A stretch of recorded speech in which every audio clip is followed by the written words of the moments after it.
no teníamos una entrevista nuevamente con Omar. Omar, compañero de filosofía, tecnología y de vida, hoy trajo un título súper interesante para discutir y para asombrarnos en lo que es esto del impacto de las nuevas tecnologías. Lo intitulamos Las 3 etapas de impacto de las nuevas tecnologías en la humanidad. Y se relaciona particularmente con un pensamiento que ocurre en momentos de crisis mundiales, ¿sí? Y a veces no nos estamos dando cuenta. Hay, de alguna manera, un concepto que él lo va a explicar mucho mejor que yo, que habla del famoso Doomsday Clock Announcement, que es el anuncio del reloj del fin del mundo. Y habla que estamos a 90 segundos de medianoche, siendo esa medianoche nada más ni nada menos que el fin del mundo. Ahora hablamos de eso. El miedo a equivocarnos nos inmoviliza, nos aleja del éxito. El miedo a lo nuevo nos limita, nos quita oportunidades de crecer. Pretender resultados diferentes haciendo siempre lo mismo es una locura. Aprender a ser diferentes, aprender a ser innovando, es un desafío. Nuestra pasión nos moviliza a ilimitados desafíos. Y de eso se trata Negodocio, de lograr el éxito con pasión. Ahora sí, bienvenido Omar, tanto tiempo. ¿Cuánto tiempo, señor? Desde la secundaria. No, pará, que estuvimos en otro diálogo cuando hablamos de ego, eco y exo, que generó muchas réplicas y me sirvió mucho para discutir el concepto de crecimiento como equipos, como organizaciones, saliendo del individualismo a la globalización, y algo tiene que ver, me parece, con algo que vamos a explicar hoy vos. Sí, nos habíamos tardado ya, habíamos hecho el de Más Café también en algún momento. Sí, bueno, hago una pequeña introducción. Pará, yo sé que tenemos mucho para hablar. Vamos a dar un contexto. Primero, te voy a pedir que me expliques un segundo qué es esto de los 90 segundos, que tengo la página oficial que me la hiciste conocer vos, de un concepto que yo no conocía, que habla de en situaciones de crisis, ¿no? De guerras nucleares o de guerras o de crisis mundiales, ¿no? Habla de este famoso 90 segundos para la medianoche. Sí, bueno, ¿se está oyendo? Sí, claro. Bueno, resulta, este anuncio lo crean los mismos científicos que participaron en el lanzamiento de las primeras 2 bombas atómicas sobre Hiroshima y Nagasaki en el 45, pues. Viene muy a cuento porque justamente ahorita está la película de Nolan, ¿no? Sobre la bomba atómica y la vida de Oppenheimer. Es interesante porque lo que hemos hecho como civilización con la energía atómica tiene un paralelismo a muchas otras tecnologías que han sido complicadas para la humanidad.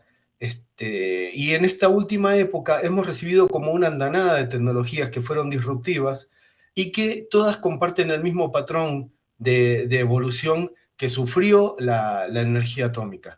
Tenemos el caso de los drones, tenemos el caso de las redes sociales, de Internet, de la inteligencia artificial ahorita como último, de las cuestiones de seguridad y de ética de las inteligencias artificiales. Entonces, tomar ese ejemplo que fue casi bueno, también estaba la revolución industrial, ¿no? Las máquinas de vapor y todo. Tomar esos ejemplos antiguos para poder observar en una perspectiva histórica qué es lo que puede pasar como mucho o como poco con una tecnología nueva, nos puede llegar a dar unas guías de acción o por lo menos saber que es una historia que no es nueva, que se repite en ciclos y que va a seguir va a transitar por ciertos senderos, no importa cuál sea. Si mañana surge una tecnología nueva, va a seguir probablemente los mismos 3 pasos. Para preparar a la audiencia lo que se viene, porque es mucho y hay que empezar a asociarlo. Lo que decimos es, Las nuevas tecnologías emergentes de la máquina de vapor o cualquier tecnología sigue este ciclo mezclado de alguna manera con un impacto en la humanidad que a veces no lo percibimos porque lo vivimos en el día a día y no nos sentamos a reflexionar sobre el ciclo desde que nació hasta que llegó a su madurez, de alguna manera. Esto que vas a contar se repite en todas las nuevas tecnologías, pero más aún con estas tecnologías de alto impacto como estamos viviendo de la inteligencia artificial. Ajá, sí, sí, es correcto. Ok, sí. Bueno, empecemos entonces. A ver. ¿Querés sacar el primer gráfico? Sí, dame un segundo porque esto fue montado de un momento para el otro y se hizo en forma manual, así que vamos a ver un borrador que nos preparó Mar, con lo cual acá ya tenemos ya el primer borrador. Sí. Bueno, este es un estreno mundial, porque esta forma de diagramar las cosas la desarrollé para sintetizar. O sea, tiene poder de síntesis. Entonces, primero la voy a explicar y después la voy a utilizar para no perder 4 horas explicando cosas. Así que, bueno, atentos a esta parte porque es la más importante. Fíjense, es una especie de 3 elementos concatenados, ¿no? Abajo a la derecha dice sentimientos, arriba dice pensamientos, y abajo a la izquierda dice acciones. Y en la parte de abajo de todo está el símbolo de una base de datos que se utiliza en UML, que dice percepción.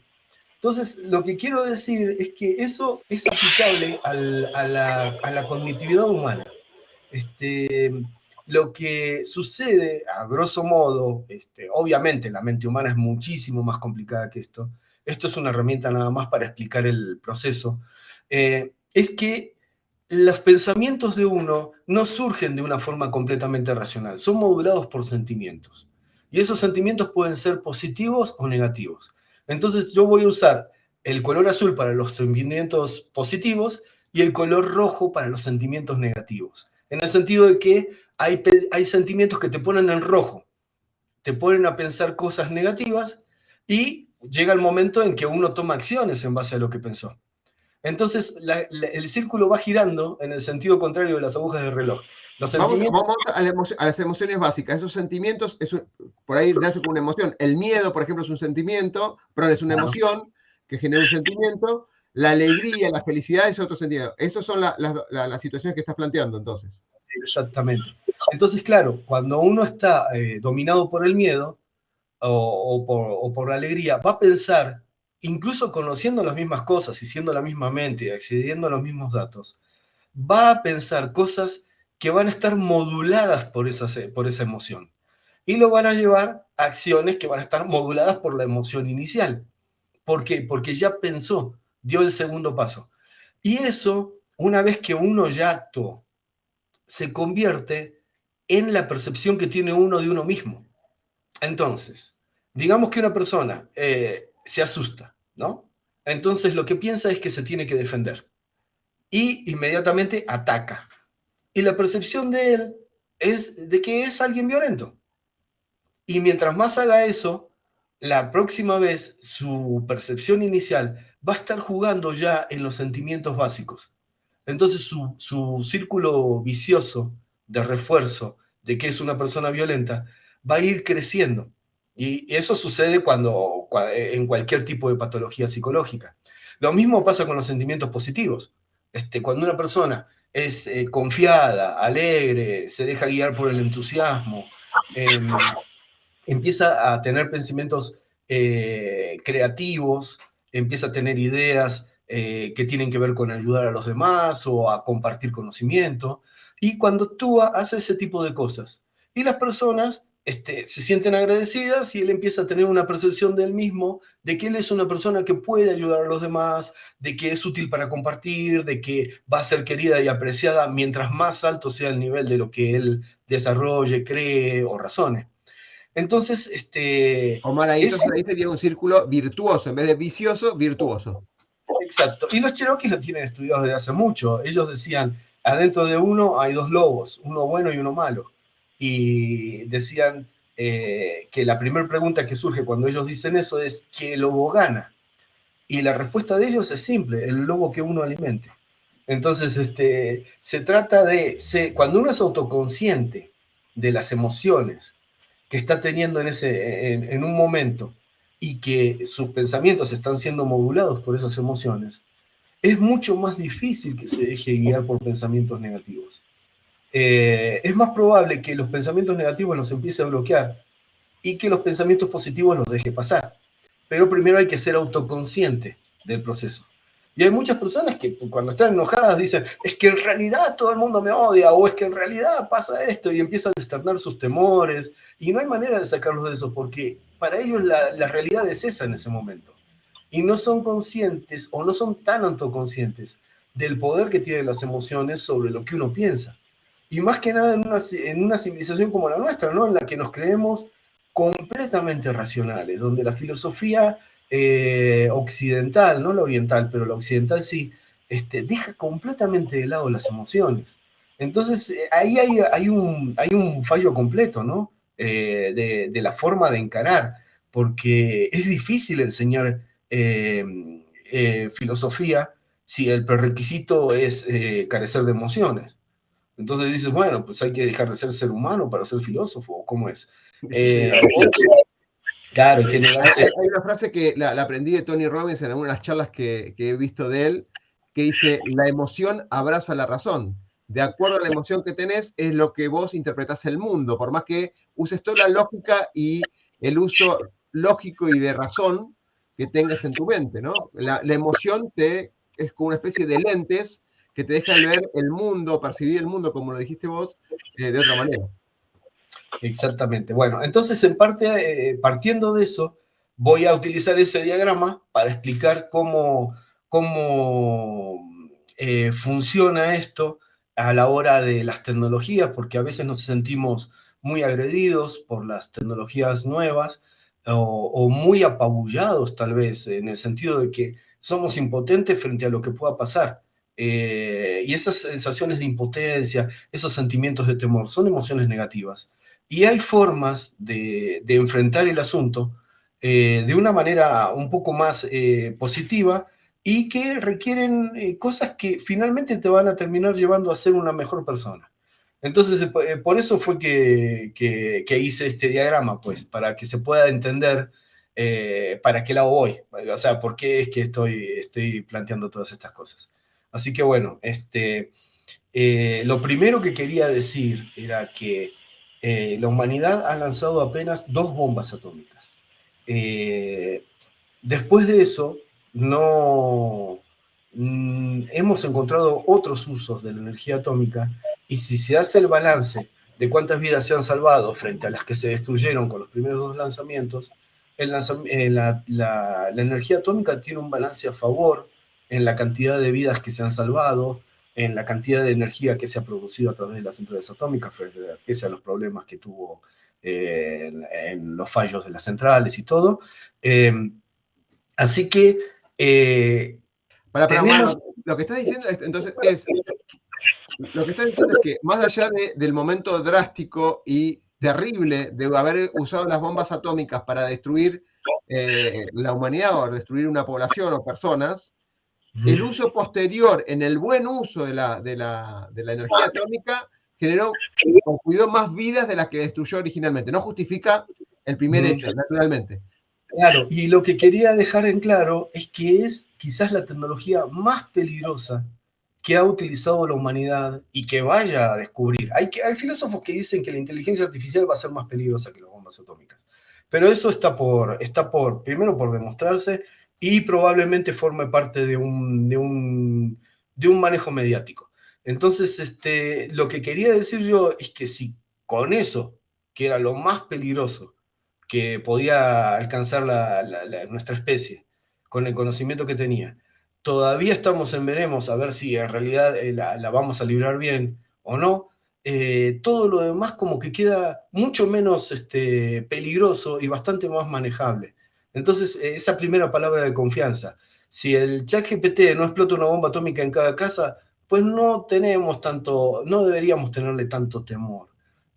Lo mismo con los drones, y lo mismo con las redes, y lo mismo con todas las tecnologías que hubo desde el surgimiento de Internet, principalmente las impresoras 3D y todo eso. Así que bueno, primero esa palabra de confianza. Entonces, a ver, guíame vos para que no me vaya yo por las ramas. Disculpame que estoy muteado para no generarte eco. Vamos por las etapas. Tenías 2 diagramas preparados también. ¿Vamos con el segundo? Sí, a ver, sí podemos plantear cómo está la situación actual. El que tiene los diagramas, las partes en rojo, ¿no? Sí, correcto. Sí. Bueno, entonces, ya con la explicación fresquita en la cabeza, abajo, a la derecha, dice, la tecnología es de temer o mala. Y eso es el discurso de fondo de muchísimas notas periodísticas que he visto sobre casi todas las tecnologías en el momento en el que surgen. Y bueno, se ha hablado de los peligros de Internet, de la suplantación de identidad, del poder militar de los drones si estaban en manos de la población civil, de la invasión de privacidad en parte de parte de los buscadores en las personas, de los hackers, o sea, todas esas tecnologías han servido para crear una cama de temor sobre la tecnología en sí. Porque cada vez que algo malo va a pasar, pues hay alguien que está usando tecnología y la tecnología es mala o por lo menos es de temer, ¿no? Entonces, ese sentimiento empieza a modular pensamiento. Y por eso quería usar el diagrama. Y el pensamiento de fondo que aparece en la mayoría de esas notas intenta apuntar este patrón general, que es el que se ve arriba, en la parte superior, que dice, hay muchos malos abusando y pocos buenos usando. Y eso es un pensamiento bastante conveniente a las grandes compañías tecnológicas. Entonces, cuando un periodista y otro periodista sostienen el mismo discurso, hay que empezar a desconfiar a ver si no hay alguien poniendo una lana detrás o un dinerito para justificar alguna acción futura que tiene pensado algún empresario. Entonces, o sea, hay un sesgo. Estás planteando que puede haber un sesgo, digamos. se crea una caja. Se crea Pero una acá caja. cuando hay muchos malos abusando, había una primera instancia que vos indicabas que el nacimiento de las nuevas tecnologías muchas veces lo capturan, lo utilizan alguna gente que tiene intenciones negativas, digamos, ¿no?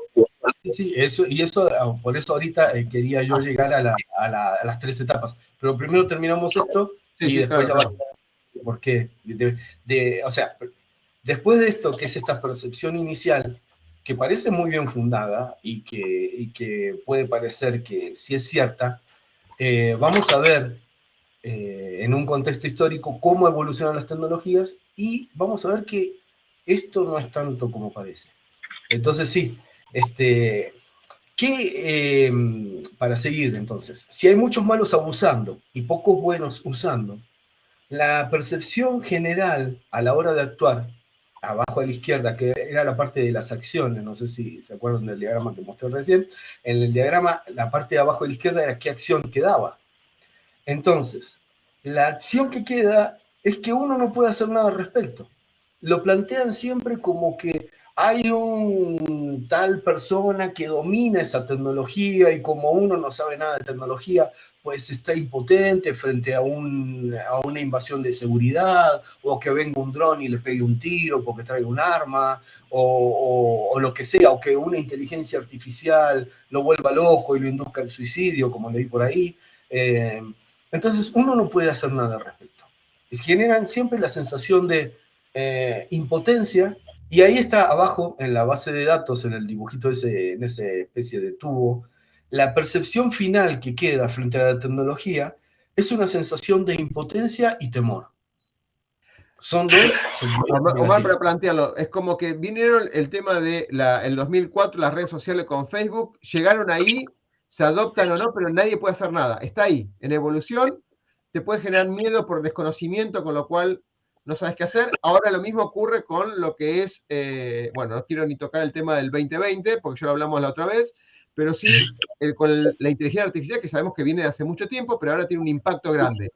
Tan magnífico, lo maneja uno, no lo podemos cambiar, sigue evolucionando y puede haber estas dos reacciones. Impotencia que no lo puedo cambiar y temor a ver qué es lo que me puede pasar. Estas son dos situaciones clásicas de Pichon Rivière, que lo habíamos hablado la otra vez, ¿no? Miedo a lo desconocido, miedo a lo nuevo y perder lo que tengo. O sea, los dos miedos.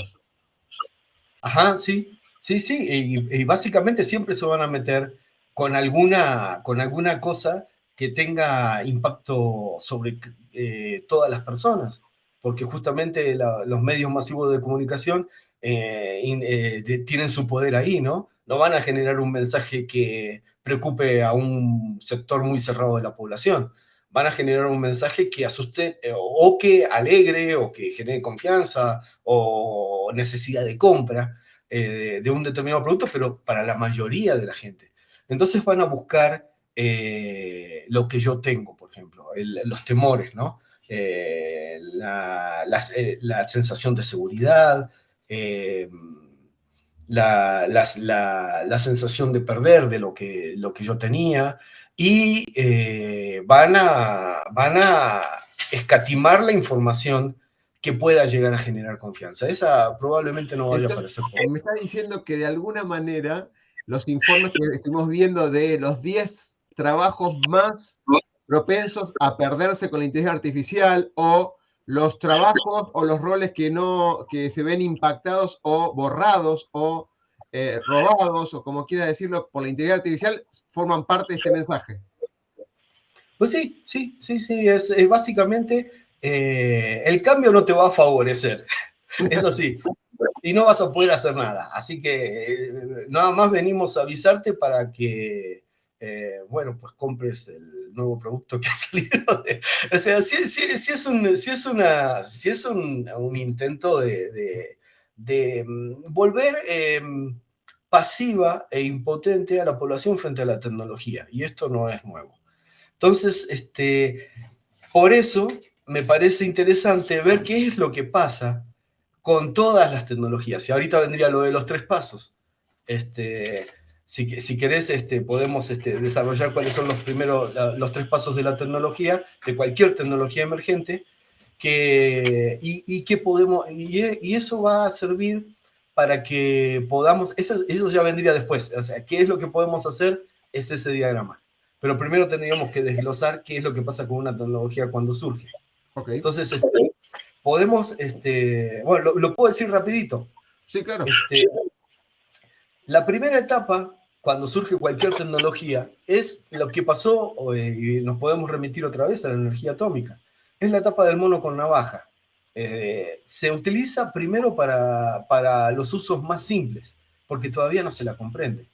Y bueno, esto es una información que tengo de haber estado en contacto con inventores allá en el 2005, cuando yo me metí en el asunto de ser inventor, y resulta que las tecnologías nuevas también tienen early adopters, o sea, gente que la adopta primero. Y generalmente con una tecnología hay 4 grupos que la adoptan primero. La primera son los estafadores. La segunda son los pornógrafos. La tercera son las instituciones militares y las bloquean. Y hay que tener cuidado ahí, porque ya una vez que está bloqueado puede ir muy mal si por casualidad das con algo que están usando ellos. Y la cuarta es, con suerte variable, los empresarios. A veces da buenos resultados que la adopten los empresarios y a veces no, porque tienen una agenda propia, que es maximizar ganancias y considerando al usuario como una pieza de un engranaje, no como un beneficiario de una tecnología. Ellos lo que quieren hacer es competir entre ellos para ser la empresa más poderosa. Es un juego muy distinto al de tener una tecnología y utilizarla para los mejores usos posibles. Entonces ahí es donde aparece el asunto, ahí es donde empieza a complicarse el asunto, pero ahí es donde también el individuo común tiene más capacidad para poder discutir. Porque a una institución militar no le puedes decir, libérame el GPS, hasta que decide liberarlo, ¿no? Entonces, Esa es la primera etapa. Me quedé pensando en esa primera etapa con todas las cosas, ¿no? De la web 3.0, del metaverso que está por venir, de la parte de gamers, como de la parte de juegos en línea, las redes sociales, obviamente, ya me la recontra imaginé. De hecho, la parte militar o de inteligencia y demás tiene mucho sentido con lo que ocurrió, con lo que se descubrió con el tiempo para el uso de inteligencia y de datos de las redes sociales, ¿no? Me quedé impactado porque digo, claro, la parte de mono de navaja lo que me hace pensar es que mucha gente sí utiliza la tecnología sin entenderla mucho, pero con fines graciosos quizás, ¿no? Es el famoso los fakes, los cambios de caras o envejecimiento en base a una foto. Muchas de las personas no son conscientes de la cantidad de información que le están entregando a la aplicación, y para la persona que la está usando y no lo pensó mucho en todos los términos, lo vamos a ver ahora en un ratito, lo hace jugando. Lo hace jugando pensando que es gracioso y nada más, pero hay mucha gente que usó ChatGPT, para dar un ejemplo bien puntual, entregando mucha información a ese chat, sin saber dónde fue a parar esa información en particular, ¿no? Sí, sí, es todo un asunto. A mí me llamó mucho la atención que veníamos con un discurso de que la invasión de privacidad que hacía Google al analizar nuestros términos de búsqueda, las páginas en las que habíamos dado clic, etcétera, etcétera, era muchísimo para nosotros, hasta que llegó el ChatGPT y a ese le contábamos qué queríamos hacer, de qué manera, a quién queríamos. Tiene más información el ChatGPT que la que pudo recolectar Google en 2 décadas. ¿Por qué? Porque la entregamos incluso con la intención de lo que queríamos hacer. Entonces, en ese momento, pues ahorita no veo a nadie preocupándose por esa invasión de privacidad. De hecho, veo a gente entregando información sensible de una empresa al ChatGPT porque tiene ganas de hacer un meme con las estadísticas que vio esa mañana. O mismo entonces, el algoritmo que quieren verificar o le quieren comentar o lo que fuera, ese algoritmo que forma parte de las reglas de negocio o una estructura puntual o forma parte de algo en general. Estoy hablando de las que conocemos, son, digamos, populares, hay un montón de otras, digamos, herramientas, pero Copilot, por ejemplo, donde se vuelca un montón de código generando código. No decimos de que lo estén usando así, pero está la remota y cercana posibilidad, no remota, la cercana posibilidad que esa información, si hay una fisura de privacidad, esté disponible para otras personas. Pasa lo mismo con el sentimiento de impunidad que surgió cuando surgió la red, ¿no? La persona que mentía, que se ponía nombre de mujer en un chat para ver qué pasaba, los que falsearon sus fotos en Facebook, los que usan filtros hoy, el sentimiento de impunidad que genera la computadora. Es digno de verse, la verdad. Personas que realmente sienten que no pasa nada, de que no pasa nada. Y bueno, obvio que revelan sus más bajos instintos, intenciones y motivaciones, porque se sienten realmente en confianza de que del otro lado no hay nadie recopilando esos datos, utilizándolos para algo, o incluso detectando cuáles son las tendencias psicológicas o sociales de una población para poder hacer ingeniería social, ¿no? Por eso me preocupan las 4 categorías que son los que más early adopters que mencionabas en cuanto a la uso de las nuevas tecnologías. Es preocupante, muy preocupante. Sí, porque son los más abusados a la hora de vender esos datos, ¿no? O de utilizarlos para control, las comunidades de empresarios. Entonces, bueno, después de la primera etapa del mono con navaja es cuando está el verdadero peligro. Cuando una tecnología es realmente peligrosa es cuando recién surge. Y después empieza a salir la segunda etapa, que es el descubrimiento y la diversificación de usos. Una persona descubre que la energía atómica se puede utilizar para generar electricidad. Y ahí empieza a subir la calidad de vida de la especie humana en general, o empiezan a aparecer la posibilidad de instalar industrias, la población aumenta su nivel de vida, se utilizan los descubrimientos sobre energía atómica para adelantos en medicina, se curan, se salvan vidas. Y bueno, y todo eso consigue muchísimo más apoyo que la idea de lanzar una bomba. Y durante muchísimo tiempo, la idea de un conflicto atómico fue un fantasma que era tan temido que lo volvía imposible. Ahorita no, ahorita está muy seria la cosa. Pero durante 3, 4 décadas, la humanidad estuvo pensando en hacer otras cosas con energía atómica. Y la población fue aumentando, y la proporción de personas que piensa hacer cosas buenas con la tecnología supera ampliamente a la cantidad de personas que intenta hacer cosas malas con la tecnología. Y eso es luego vamos a hacer una comparación entre el gráfico que mostré recién y el que viene, y vamos a ver que es un supuesto falso de que la mayoría de las personas que utilizan tecnología son malvadas. Es realmente al revés. Pero bueno, después de la etapa de descubrimiento y diversificación de usos, que es la etapa en la que entran casi todos los desarrolladores, ahí entran los inventores, ahorita en este momento las comunidades de hackers, que han encontrado un montón de usos positivos a la inteligencia artificial. Eh, eh, y también las comunidades de científicos, que empiezan a plantear los lineamientos éticos que se hagan cada vez más fuertes con las tecnologías nuevas. Y empiezan a hacer desarrollos, estudios poblacionales, estudios de impacto, y bueno, toda esa etapa es en donde se empieza a preparar el terreno de las ruedas que van a empezar a girar alrededor de esta tecnología. ¿Para qué va a ser usada? ¿Cuáles son los números que convienen más? Y cuando la economía empieza a entrar en juego, cuando aparecen perspectivas económicamente válidas, las comunidades empresariales pueden pasar incluso de buscar usos negativos a buscar usos positivos porque van a generar más ganancias. Porque ellos su brújula es esa, la maximizar rendimientos, ¿no?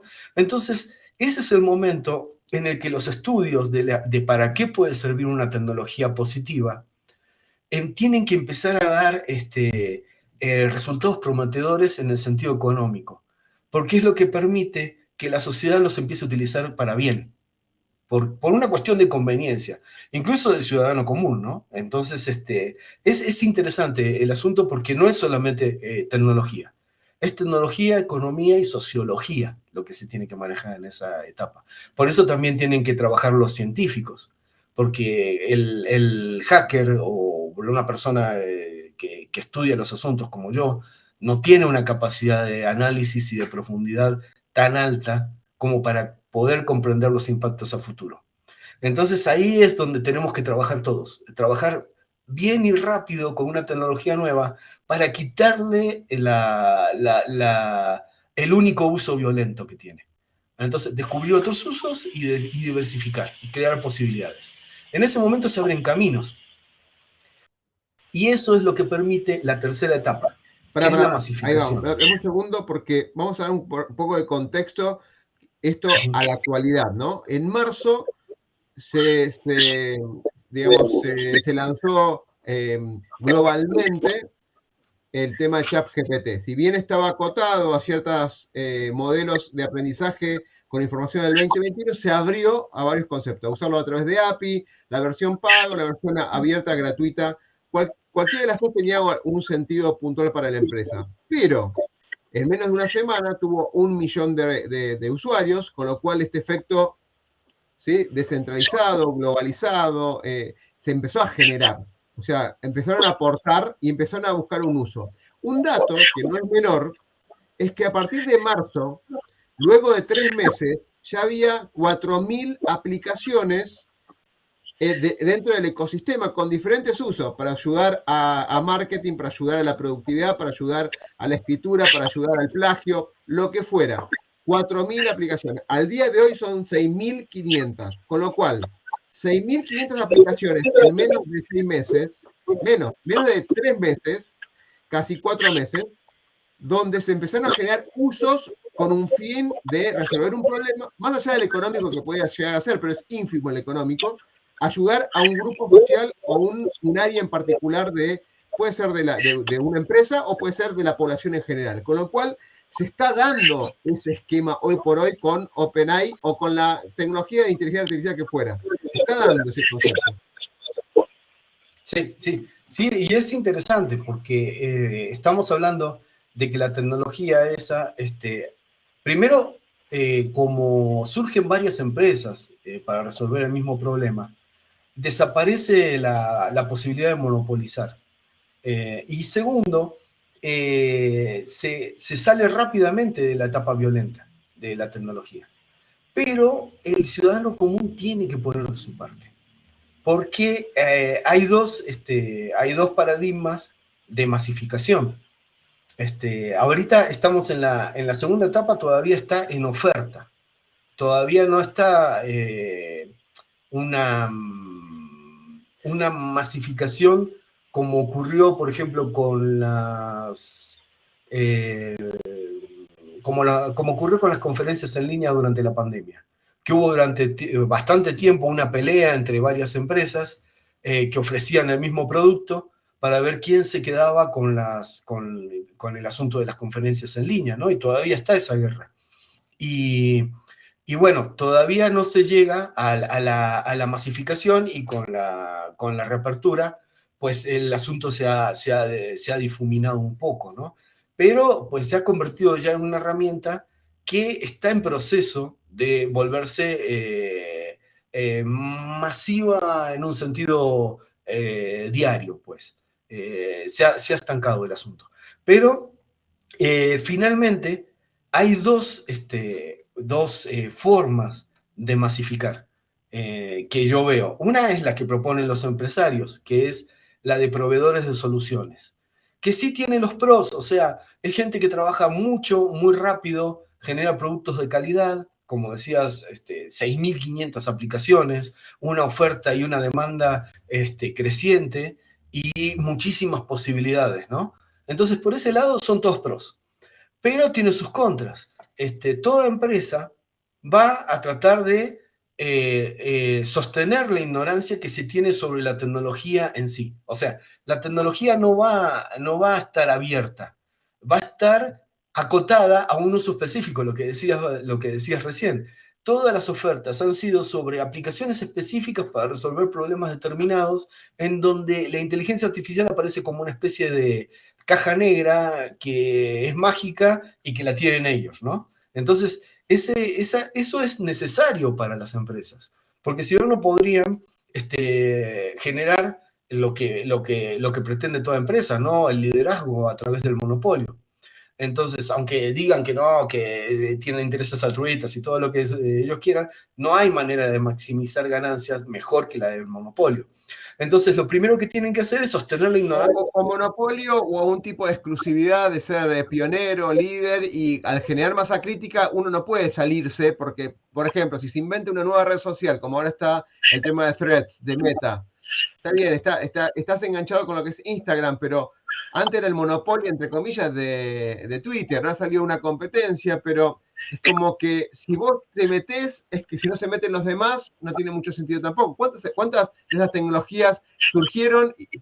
Lo que fuera, Snapchat, por ejemplo, en un momento tocó el tope del uso, y después ahora se migró mucha gente en lo que era en Instagram, con lo cual no sé si el concepto de monopolio, pero de alguna manera ser pionero y generar una exclusividad genera una forma invisible un atrapar a las personas en esas funcionalidades. Podemos llamarlo monopolio, pero quiero monopolio si la gente estuviera consciente de lo que está haciendo, pero como está en estado inconsciente muchas veces, te diría que están atrapados a veces en esa tecnología. Ajá, sí, y pasa mucho en el sentido de que empieza a haber un juego cultural. O sea,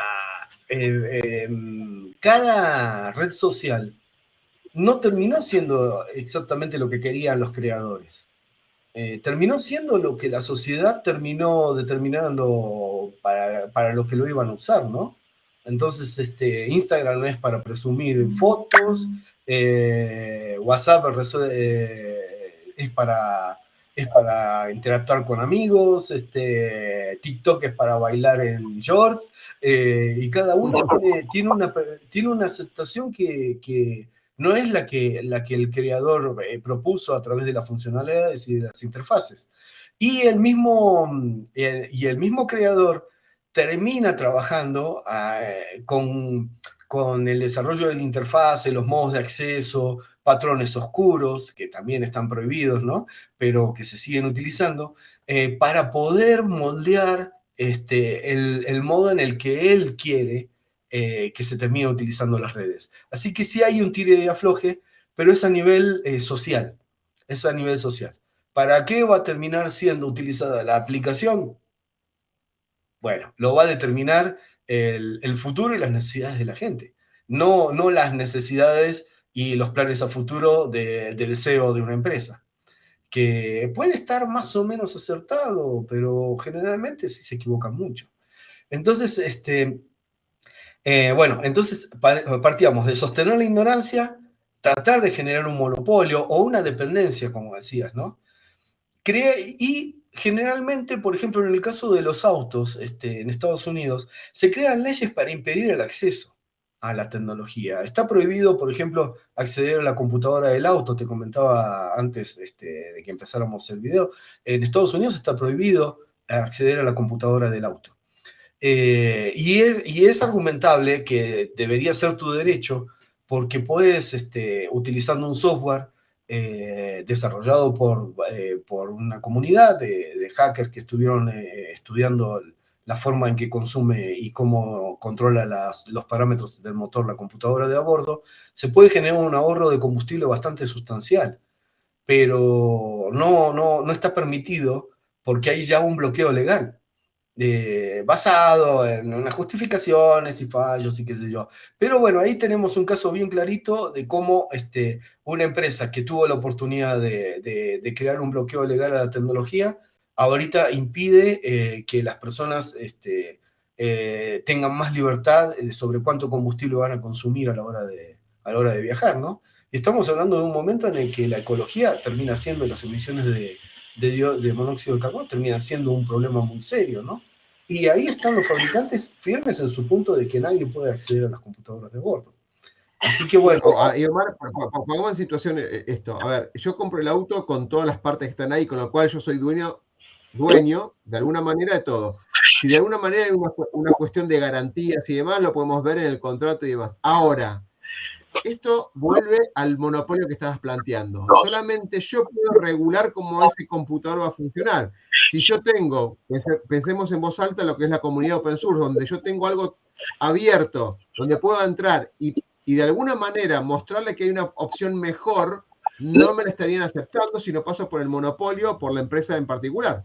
No, y hasta eso, porque te meten una demanda legal. Por haber hecho eso, demostraste que tú infringiste la ley por acceder a la computadora de a bordo y generar ese código. Entonces, sí, o sea, hackeaste tu propia computadora. Sí, no, es que finalmente el proyecto final es que ni siquiera el auto sea tuyo. Con esto de que las baterías no son renovables y qué sé yo, están planteando que los autos que van a salir en las próximas generaciones de autos eléctricos sea el auto todo tuyo menos la batería. La batería la vas a comprar en un plan, como ahora tenés el celular. Entonces, cuando tu batería caduque o cuando ellos rescindan el contrato, ahí está la letra pequeña, ellos se pueden llevar la batería de tu auto. Entonces, y también probablemente sea ilegal que tú compres o desarrolles alguna batería que sea compatible con tu auto y la utilices dentro de tu auto. Va a haber un bloqueo legal. Entonces, cada auto va a tener su plan de baterías, su vida útil, y si el fabricante decide dar de baja a un auto, no va a pasar como ahora con el bocho en México, ¿no? Que se siguen fabricando las piezas y la gente lo sigue viendo por la calle. Va a estar prohibido. Va a estar prohibido y ya Tesla ha tenido sus primeros casos, ¿no? Con estas cosas. Y bueno, pues lo que se ve no es que las demás fabricantes están diciendo que no lo van a hacer. Están diciendo que sí, que ellos también van a proponer lo mismo y que si uno decide comprarse el auto eléctrico se va a tener que atener a esas condiciones. Así que bueno, ni siquiera el auto del futuro va a ser. Por lo menos ya empezamos con las baterías que no. La computadora no vas a poder tocar Y bueno, ya vamos a ver vamos a ver si dentro de unos años no aparece un plan de a qué lugares puedes viajar o no.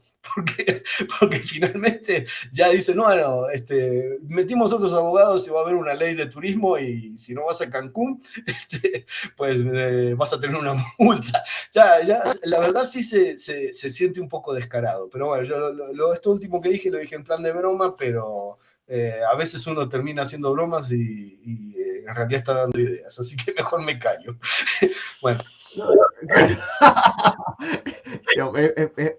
Te iba a frenar por eso, pero ok, no generes nuevas ideas. Pero de alguna manera sí hay cierto condicionamiento de unos pocos.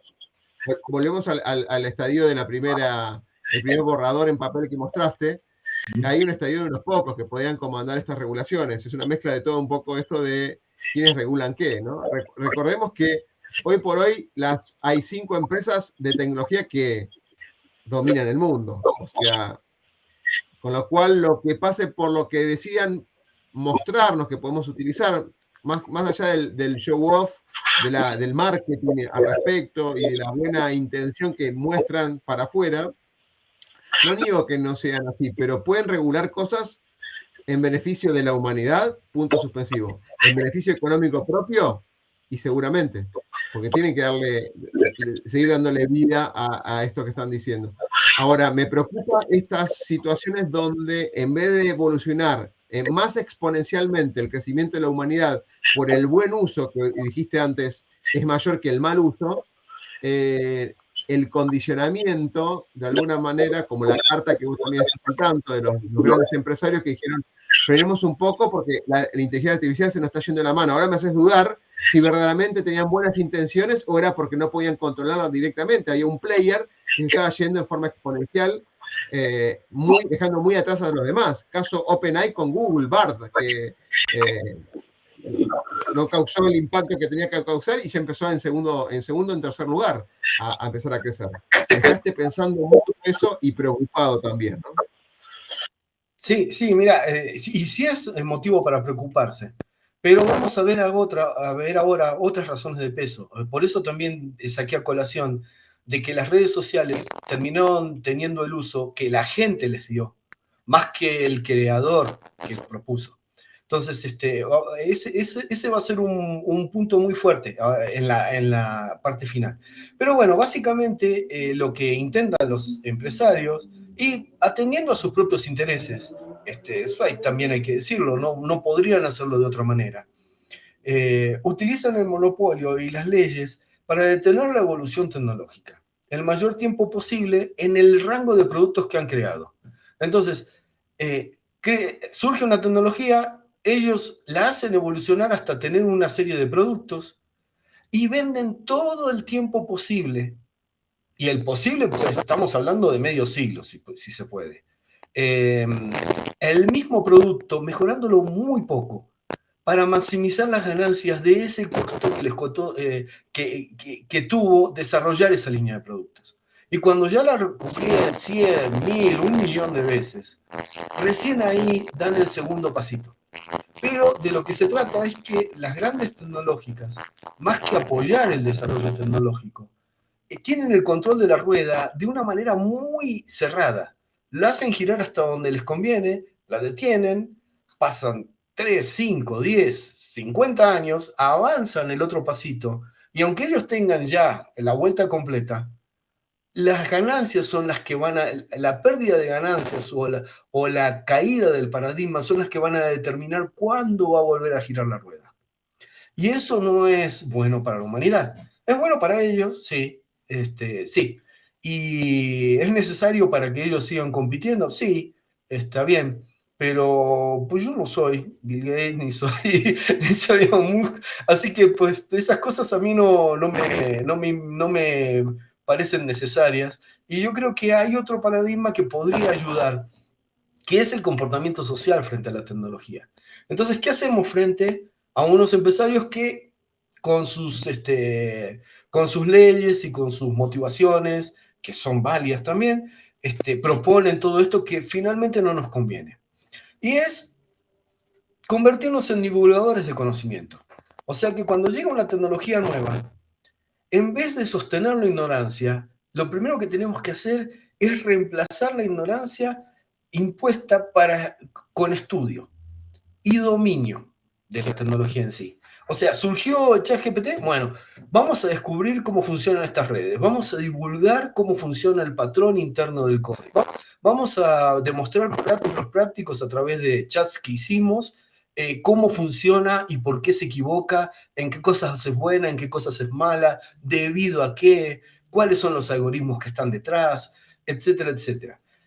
Entonces, eso... Pero estás planteando algo que no está ocurriendo todavía, porque no hay una transparencia en este sentido del algoritmo, que es lo que están promulgando muchos, pero no lo hacen todos. O sea, todos promulgan lo que es la gobernanza de los datos de punta a punta, la privacidad de los datos de punta a punta, la transparencia de lo que hace el algoritmo con sus sesgos, porque acordémonos que la mayor parte de los modelos son matemáticos, no podemos revisarlos, pero no solamente alcanza eso, sino la selección de los datos que alimentaron ese modelo, que también tiene un sesgo y ciertas creencias de selección que son más allá de la parte matemática y racional, sigue siendo emocional porque pasa por el tema de qué elige cada uno en cuanto a los datos y qué dice de cada dato en particular, ¿no?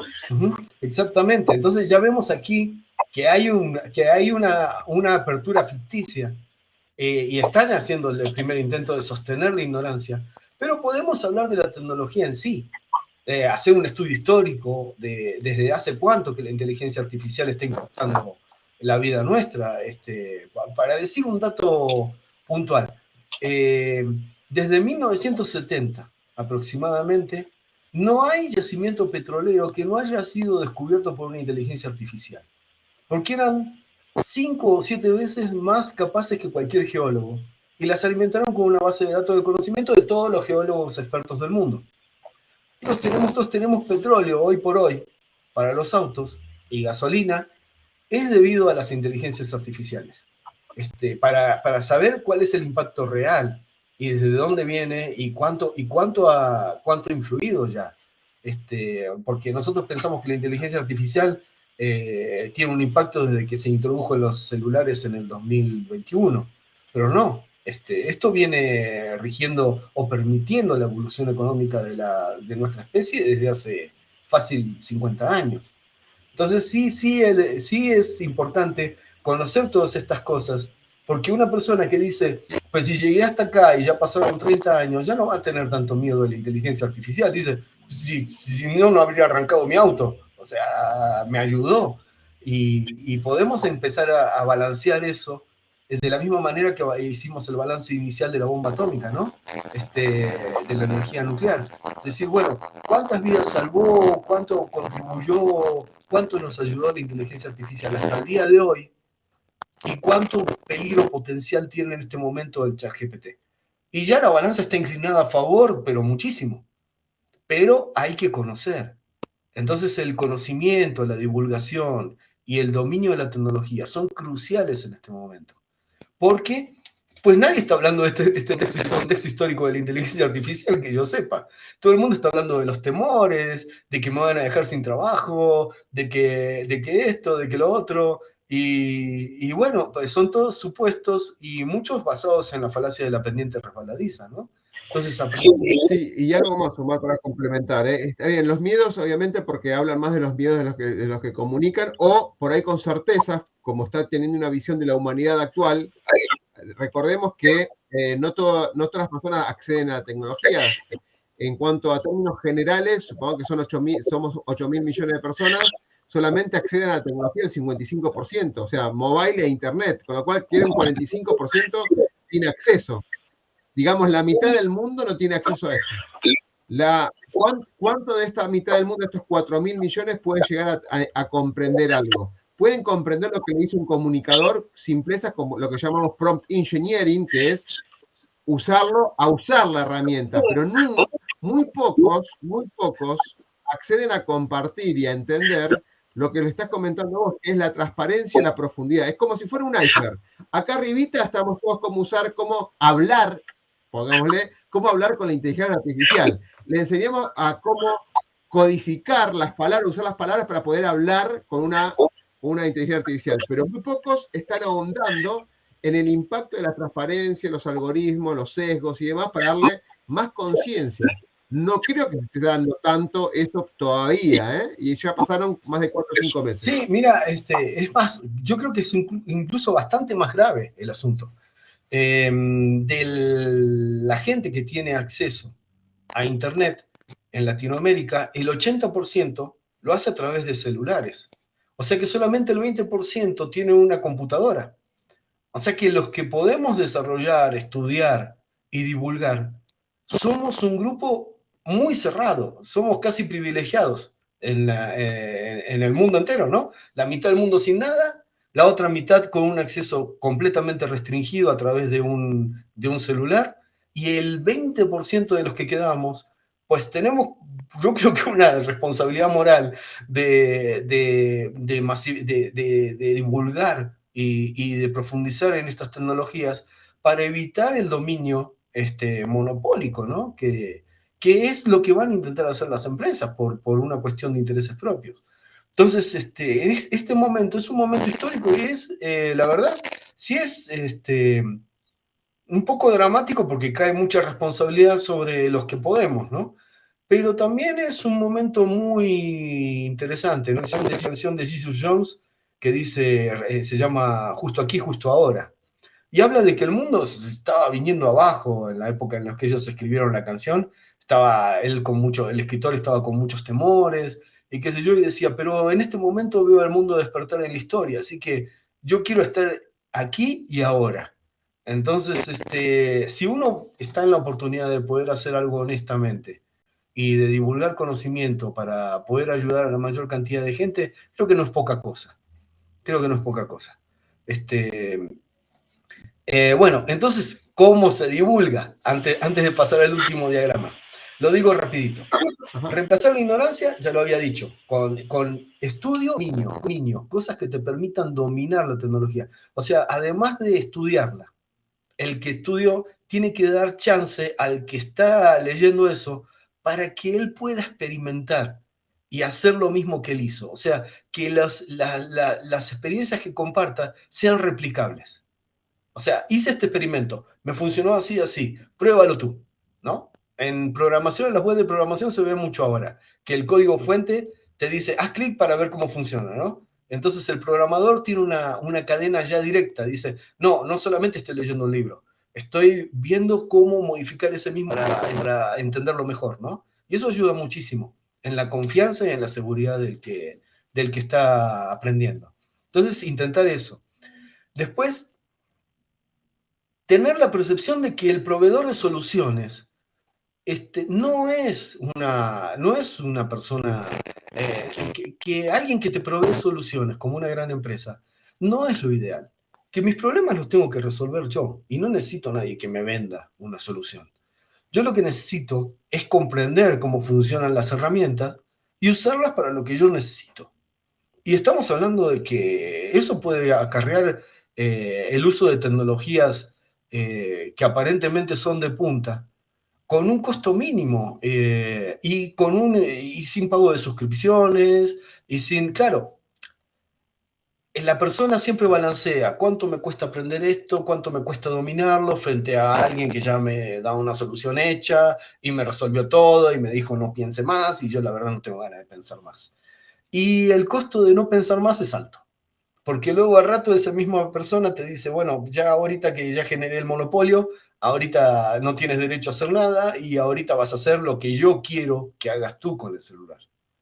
Y bueno, pues la pérdida de libertad en esta época se da a través de la tecnología, no se da a través de las políticas. Eh, si bien los políticos todavía tienen una injerencia grande sobre la libertad de los ciudadanos, creo que las tecnológicas tienen una injerencia mayor sobre la libertad de los ciudadanos, especialmente cuando se meten adentro de la cabeza del ciudadano y son capaces de influir sobre su estado de ánimo o sobre sus motivaciones o inculcarle el deseo de productos de forma mucho más efectiva que podían hacer, que podrían haber hecho cualquier publicitaria del siglo pasado. Entonces sí, hay que tener cuidado. Estamos en un mundo en donde la libertad está decreciendo y basta con decir, hasta aquí y no van a poder. O sea, pero si los dejamos, pues sí van a avanzar. Porque limitar la libertad de las personas también genera grandes ganancias económicas. Entonces, eso es parte de las motivaciones que no son directas por parte del empresario. Yo no me imagino a ningún empresario frotándose las manos como el señor Smith y diciendo, y ahora nadie va a ser libre. Pero sí va a decir, pero si todo el mundo compra el mismo producto, yo voy a poder venderlo a un precio más bajo y voy a generar ganancias más altas. Entonces, claro que va a abogar porque todo el mundo desee lo mismo. Y eso es una pérdida de libertad. Pero no era el objetivo que la gente perdiera la libertad. El objetivo era que ganara él más. Entonces, vemos eso como un efecto colateral. Pero el hecho de defender la libertad personal está en uno. Entonces, el uso de la tecnología de formas creativas, no, que no sean mainstream, o sea, que no sean estándares, y dejar o tratar de abandonar en lo más posible a los proveedores de soluciones, es un camino para la libertad personal. Y para el futuro de la tecnología también, ¿no? Porque genera un nuevo tipo de consumidor. El consumidor que quiere que la herramienta que se le vendió sea hackeable.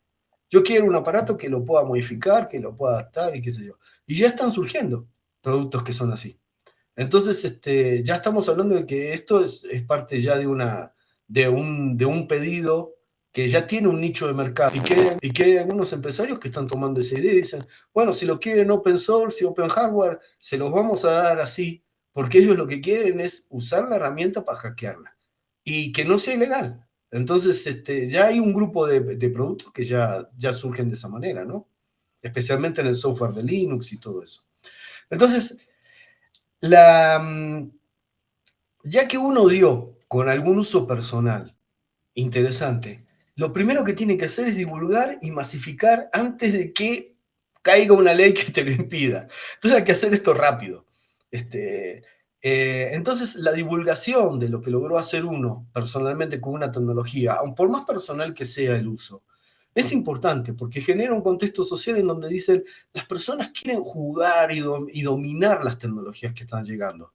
Y si eso se convierte en un nicho de mercado, se va a frenar todo este sistema monopólico y se va a reemplazar por otro modelo de negocios. Y cuando ese modelo de negocios sea equiparable, pues esto va a empezar a funcionar como algo normal dentro de una sociedad. Y vamos a abandonar esta presión antilibertaria que tienen las tecnológicas hoy sobre el individuo común. Porque el individuo común va a decir, pues yo quiero dominar la tecnología. Entonces, y lo último que quería decir es, utilizamos el conocimiento y el dominio de la tecnología para independizarnos de productos de alto costo y bajo beneficio. ¿Qué quiero decir con esto de alto costo y bajo beneficio? El caso del celular es emblemático. El celular es, con respecto al costo de fabricación, sobrevalorado, pero muchísimo. Y el beneficio que tiene, cuando se empieza a poner lento, es porque ya está funcionando más para el que te lo vendió que para el que lo compró. El celular hace más procesos, dedica más tiempo de proceso a entregar información sobre tu ubicación, sobre tus datos, sobre tu forma de navegar, sobre esto, que a tus necesidades personales de uso. Y por eso finalmente se termina poniendo lenta la porquería. Y caduca cuando ellos quieren. O sea, incluso se le ha hecho juicio a Apple, ¿no? Por haber frenado a propósito los procesadores de los iPhone viejos para que la gente se cansara y comprara nuevos. Entonces dice, bueno, pues esa máquina se vendió ya preparada para obligarte a comprar otra. Entonces, y en la fecha que ellos quieren. Entonces ahí es donde veo que la relación costo-beneficio no está a favor del que la compra. Uno piensa que está comprando algo y en el momento de la compra dice, y bueno, para el dinero que tenía buen procesador, buena memoria, buena capacidad de almacenamiento, fue un buen negocio. Pero cuando la empieza a usar, la relación costo-beneficio está al revés. Y eso es el diario, no es el momento de la compra. Entonces uno tendría que empezar a prestar atención a esas cosas, y ya ha empezado, porque estas cosas de que el procesador la frenaba, Apple directamente, lo descubrieron la comunidad de hackers otra vez, ¿no? Entonces, se llevó a juicio y se perdió y lo tuvieron que desbloquear. Entonces, sí hay unas tendencias sociales que ya van para ese camino. Entonces, ahorita sí, ya podemos poner el último gráfico y ya con eso cerramos, pues.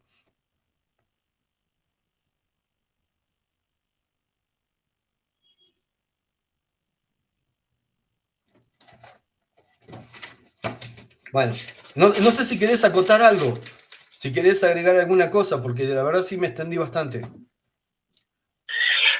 No, te quiero, escuché atentamente sobre el tema de siempre pensando en que somos, me quedé con algo ya anticipando el próximo gráfico, ¿no? Que somos más personas buenas que malas, con lo cual siempre mi pregunta y mi duda es si eso en algún momento va a cambiar, porque la bondad y la maldad depende de qué lado la mires, ¿no? Y como hay muchos lados donde se miran, me preocupa que no tengamos un propósito, que ya hemos hablado de esto en otras oportunidades, un propósito en común como comunidad. Las empresas claramente tienen un propósito económico, social y ambiental, si quieres verlo de esta manera, el famoso triple impacto, pero en cuanto a la humanidad, hay muchas convenciones, hay muchos comités, hay muchas organizaciones mundiales, todos tienen una meta. Ya no quiero nombrar solamente algunas, pero por ejemplo la Cruz Roja, la ONU, etcétera, y me quedé corto, son un montón más, tienen una intención, un propósito, pero tenemos nosotros como sociedad, como mundo, un propósito en común. Sabemos que se está deteriorando por todo el impacto que hay ambiental en el mundo.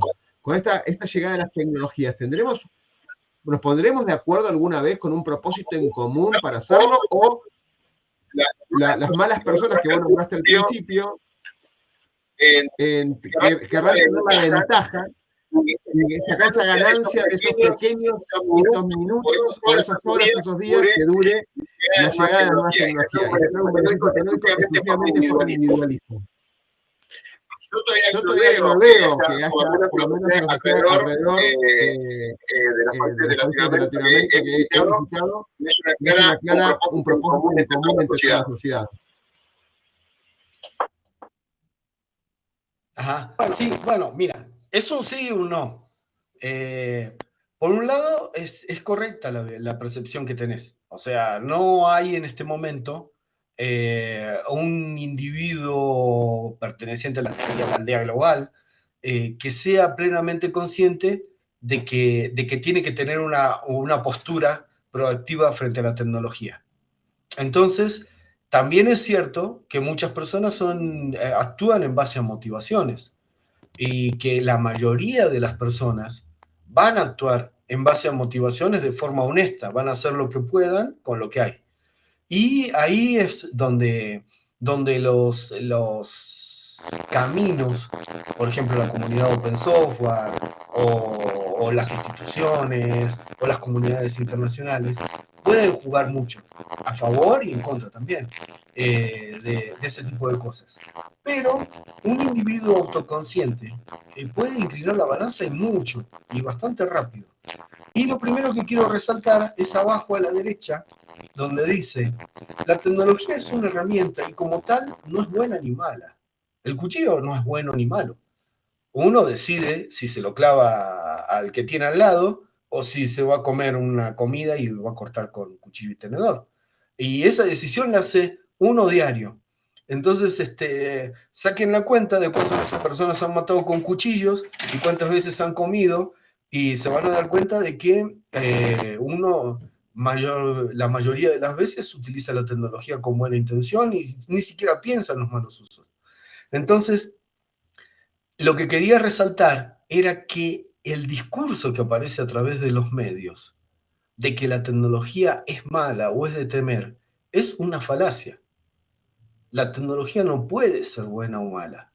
Y eso es una idea falaz y ya sabemos desde los griegos que de una premisa falsa no se puede llegar a conclusiones verdaderas.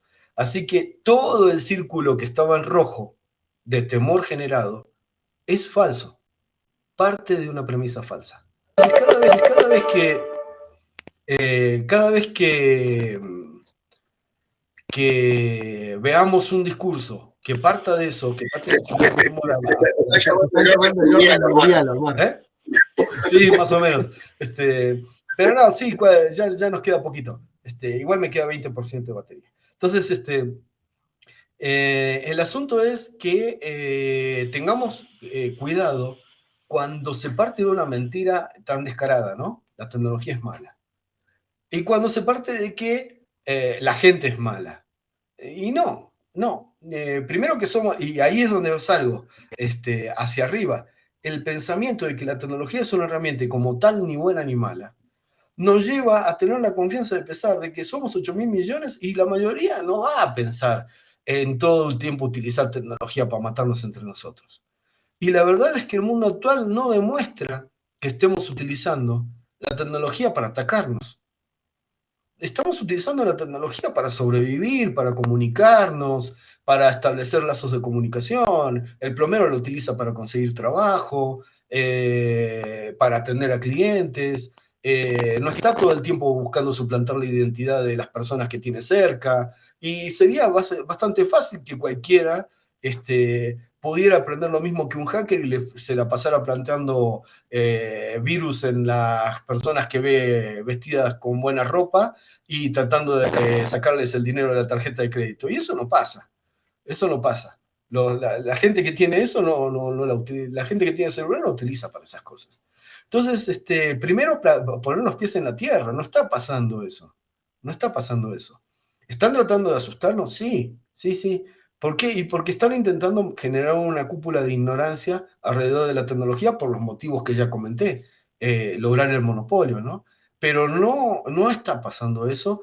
No ha pasado, ni siquiera con la energía atómica, y es poco probable que pase, porque la gente no se está volviendo salvaje, súper individualista. De hecho, las redes han ayudado a que la gente entienda que la comunicación es una vía de acción. Por ejemplo, aquí en México se ve una elevación del discurso político y un diálogo cada vez más honesto en las redes. Y eso yo creo que sin las redes no habría sucedido. Ver a dos personas que eran de unos estratos políticos completamente diferentes, que antes nada más lo que hacían era insultarse, ahorita estar discutiendo punto por punto alguna cosa interesante, la verdad yo lo considero un logro y pienso que cuando una tecnología empieza a ser masificada y empieza a... la gente le pierde el temor, empiezan a pasar esas cosas. Y no digo, aquí aparece mucho la frase de los buenos somos más, pero es muy difícil ser tan malvado, la verdad. O sea, y hay que empezar a olvidar las leyes también. Entonces también es difícil el asunto de que esa percepción de que los malos van a dominar todo y las redes y toda la tecnología se va a utilizar en nuestra contra y nosotros no vamos a poder hacer nada. Y aparte parte de la idea de que es una falacia que la tecnología es inherentemente mala. Y bueno, después si los filósofos han discutido de si el hombre es inherentemente malo o no. Pero bueno, ya sería una cuestión que entra en el asunto filosófico. Yo lo que los invito es a mirar hacia los costados y ver cuántas personas están dispuestas a utilizar la tecnología para cualquier cosa mala en contra de uno. Y bueno, saquen sus cuentas y veamos a ver si esa afirmación tiene fundamento, por lo menos en el círculo cercano de ustedes. Entonces, lo que les digo es que hay una alternativa válida, que es la de abajo a la izquierda, que dice, yo puedo aprender y con eso me protejo de los malos, si los hubiera, y abro caminos positivos. Porque al aprender a usar, aprendo a optimizar y a bajar los costos y a analizar mis necesidades con respecto a la tecnología. Nos ha pasado muchísimo a todos los que estudiamos el asunto de seguridad, ¿no? Todos los que estudiamos algo de seguridad informática, no nos asustamos ahora con que nos digan, es que hay una nueva modalidad delictiva de robo de datos y qué sé yo. A nosotros cuando nos llega un mensaje o cuando nos llega una comunicación o cuando hay un intento de meterse en nuestra red, nos damos cuenta enseguida. ¿Por qué? Y bueno, porque aprendimos ni siquiera mucho, sobre seguridad informática y con utilizar un par de herramientas como Barjack o un análisis de redes básico, uno se da cuenta de, sí, me metieron un virus, bueno, formatearé mi Windows y ya, ¿no? Y no hay un temor, no hay un temor. Entonces, si hubiera malos, el conocer la tecnología te protege contra los malos, inherentemente, porque te das cuenta de lo que está pasando y de lo que están haciendo. Entonces es mucho mucho menos probable que te pueda ir demasiado mal frente a un malo. Porque le dices, no, di cuenta, ya está, te corto la red, desconecté el cable, formateo Windows y ya. Y se acabó el problema.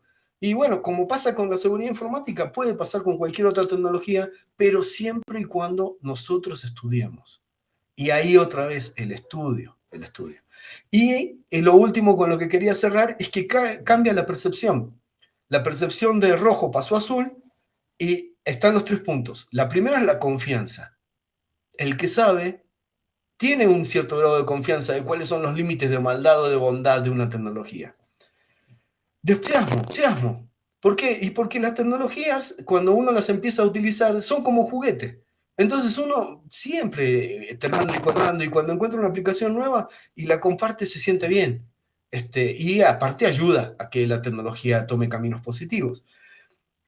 Y compartir y evolucionar acelera el proceso de asimilación tecnológica. Y eso es lo que tira abajo el proyecto de las grandes tecnológicas, que es controlar la rueda y frenarla todo el tiempo posible. Si uno empieza a compartir y a evolucionar, las tecnológicas no tienen chance de detener el proceso. Porque no pueden generar una ley que diga que sea imposible utilizar tecnología para inventar cosas. A ver, deberían pagar demasiados jueces para poder provocar eso. Entonces el entusiasmo, tomar la tecnología como algo que depende de mí si es buena y es mala. Y que el conocimiento mismo me va a proteger contra las maldades que puedan hacer los demás. Es un negocio que es bueno, bonito y barato, pues. Nada más requiere aprender. Aprender, dominar y compartir lo que uno aprendió.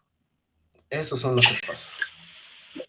Omar, mira, somos de la línea del aprendizaje contribuye a conocer mucho más, pero yo soy en esa línea y como profesor universitario que me la paso todo el tiempo concientizando, capacitando, enseñando no solamente lo que es un programa académico, sino estas cosas tendencias del mundo para abrir la cabeza y ver más allá. Lo que digo yo, aprender del futuro. O sea, parando en el presente, abramos la cabeza de escenarios posibles, a ver cómo actuaremos. Todo eso está bien. Ahora, me quedo pensando, porque no tengo algo para decirlo, y si estas tecnológicas o estas acciones buscan restringir el aprendizaje de las personas para dejarlos acotados a acciones para que no aprendan. Porque la facilidad de darle cosas para que no piense, porque fíjate, si alguien usa ChatGPT para hacer un contenido y esa persona no sabe el contenido, lo va a tomar como verdad. Con lo cual, el pensar de la persona no se desarrolla, sino que va a absorber lo que le diga la inteligencia artificial ya sesgada por unas cuantas empresas. Con lo cual yo dejo de pensar, de ser creativo, de reflexionar, de usar mi intuición, de los valores, porque tomé eso y me lo dio, está bien, y lo uso. No pienso, no desarrollo ese intelecto, ese reflexivo, el de cuestionar y demás cosas. Con lo cual, entiendo lo del aprendizaje, estamos en la misma línea. Me preocupa que busquen las personas la facilidad de que algo se lo da, lo usen y dejen de ser seres humanos pensantes y emocionales, digamos.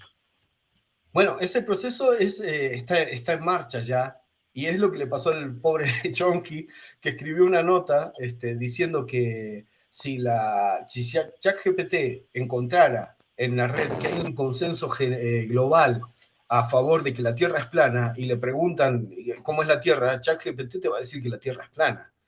Y inmediatamente salieron 3 científicos que ni siquiera eran del área de la lingüística, donde es que se desarrolla él, a decir no que él estaba equivocado, sino que la teoría de lingüística que tiene que ver con el ser humano y no tiene que ver con el ChatGPT estaba errada. ¿Por qué? Porque el ChatGPT había hecho lo mismo por otro camino totalmente distinto, siendo una máquina. O sea, el punto estaba errado desde la base. La máquina lo hace distinto, sí, pero el trabajo de él era sobre la lingüística y las redes neuronales de un ser humano. Y salieron a atacarlo, evidentemente pagados por alguien, ¿no? O sea, personas, cuando salen 3 científicos, que ni siquiera son del área, a atacar el trabajo original de Chomsky, inmediatamente después de que Chomsky escribió una nota explicando, tratando de divulgar cómo funcionaban los mecanismos del ChatGPT, pues ahí uno empieza a pensar, pues, ¿no serán notas pagadas o cuál es el asunto, no? Y bueno, él salió a hacer su descargo y dijo, pues honestamente, dijo, bueno, mira, son personas que no son del área, me han nombrado a mí como el autor de la teoría sobre la que en realidad yo trabajé y que no la inventé yo. Entonces dice, bueno, pues evidencian que tienen poco conocimiento del asunto. Y dice, bueno, lo que dije yo es lo que descubrí con el conocimiento del asunto y ahí le dan mi nota. Entonces, él ni siquiera está intentando defenderse. Pero está claro que así hay una intentona de no solamente no publicar los algoritmos, como decías vos hace un rato, sino también de atacar a los que intentan divulgar cómo funciona la tecnología. O sea, está pesado el asunto. Te pones tú a tratar de explicar cómo funciona en realidad el ChatGPT y se te vienen encima. Y dices, oye, pero explicar cómo funciona sería importante, ¿no? Sí, importante para el ciudadano, pero no para la empresa que lo vende. Entonces, en este momento sí, probablemente haya tiras y aflojes, y haya una pelea, y haya quien patalee, y haya quien te ataque y salga de la nada. Pero es el momento de detener esta rueda. Entonces, yo lo que digo es que es un momento histórico, es bonito, y que sí hay que darse un par de choques contra alguno que se enoje porque la historia no va como ellos quieren, y uno está cambiando la historia. Tener conciencia de cuál es el pelo del conflicto, ¿no? En dónde está metido uno y qué tan importante es, y no desanimarse si de golpe sale alguien a decirte que de la nada en una cuenta falsa, que pasó algo, qué sé yo. Me acuerdo hace poco, hace como 4 o 5 años, estaba estudiando bioenergías renovables, y había un señor que había modificado una forma de generar combustible para autos, que podían utilizar los productores rurales porque se basaba en un cultivo que hay allá en España. Y salieron a atacarlo, a decirle que era ilegal, que iba a ir preso, que lo habían denunciado. Y el tipo sale a hacer su descargo y dice, me han llegado 18 correos de perfiles falsos, de personas que en realidad no existen, diciéndome y atacándome, y les quiero decir que ya hemos revisado la ley, y no solo no es ilegal, sino que tenemos un premio en base a la administración española por generar alternativas de energías renovables. Así que dejen de mandarme correos porque la verdad sí se están poniendo un poco molestos con el asunto. Y vaya uno a saber quién estaba detrás de todo eso. Pero era un pobre tipo que había encontrado una manera más eficiente de sacar energía de combustible para tractores. Y bueno. Y así, ¿cuántos de estos cambios de paradigma que no estamos viendo? Omar, como siempre, hablamos, compartimos, además te escuchamos más que nada, 1 hora y 20 casi, así que totalmente agradecido. Dentro de poco, espero que no se dilate tanto la próxima entrevista o la próxima intercambio de ideas, porque siempre es súper interesante conocerte, tu forma de pensar, siempre nos abre la posibilidad de pensar diferente, con lo cual cuando esto genere el impacto, digamos, de reflexivo, ¿sí? Yo les recomiendo a todos que vuelvan a volverlo a ver con la evolución de las tecnologías, no solamente lo que pasó este año, sino con las nuevas tecnologías, porque pareciera que se están cumpliendo estos ciclos. Estas 3 etapas se están cumpliendo siempre en forma reiterativa y cada vez más rápido, ¿no? Por las nuevas tecnologías que aparecen. Omar, gracias por estar ahí. Como siempre, muchísimas gracias. Volver a verte, reencontrarme con mis épocas de secundaria, los recuerdos que siempre teníamos en los famosos laboratorios, taller y todas las materias que ya sabes. Así que bueno, bienvenido nuevamente a este espacio y sabes que es tu casa. Bueno, y mi ofrecimiento, que se haga rápido, y la verdad, una disculpa, no tuve el tiempo suficiente como para preparar los gráficos y lo que sea, pero cuando quieras, dame un par de días más, y le corremos y sacamos otro. Cuando quieras, y si querés prontito, también. O sea, sí estoy en disposición. Sí estoy muy ocupado, ahora sí la disculpa, ¿no? Pero sí preparamos otra cosita a medida que vayas necesitando. Aquí estoy para... Excelente. Bueno, abrazo grande a la distancia y que todos los tuyos estén muy bien. Abrazo grande.